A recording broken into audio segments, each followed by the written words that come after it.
So we all love to fish small trout streams, and they're a joy to fish. But the problem is, at certain times of the year, early in the season, during drought, or just after flood, our fish are in very specific spots because they have to be because of environmental factors. And we all know that, and we all target the same fish. And guess what? If you get out to your favorite stream and you see the boot prints in the mud, you know that there's been somebody ahead of you. And you go, great, now what? How do I fish follow-up to fish that have to be where they are in streams this size? Well, you have to change a few things up. So let's have a look at that. The first thing you have to do is determine if you want to fish follow-up. If there are a few other options because of high or muddy water, you might have to stay put. The first thing to do is determine how far ahead of you the people upstream are. If you meet up with them, see if they're willing to give you 6 or 8 bends of the river. Work out the spacing together. If you don't meet up but you know they're ahead of you, maybe stop for half an hour and have a snack or take photos of birds to rest the water. Try to slow right down so there's 2 hours fishing separation between you and the people upstream. You have to assume that any rising trout have been cast to, if not hooked earlier that day.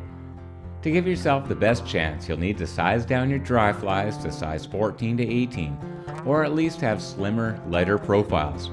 Try to use dries that land gently to avoid too much splat factor on the water surface. Light poly or CDC wings are likely better than bulkier hairwing dries. Even better is to fish a small dropper nymph 12 to 24 inches below the dry. This is also a good time to try out those obscure patterns in your fly box that maybe nobody else is fishing. If fish aren't rising, go straight to small tungsten beadhead nymphs in water that you can nymph well. To help minimize the surface disturbance, also consider lengthening your leader to 12 or more feet and drop the tippet to 4 or 5x. Your approach is always the most important aspect of fishing small streams, and when fishing follow-up it's crucial.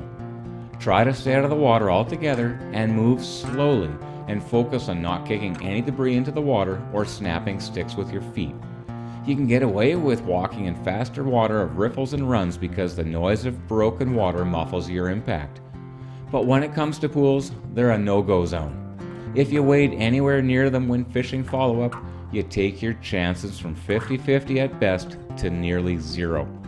Remember, we're fishing follow-up and every micro opportunity might be the only fish of the day.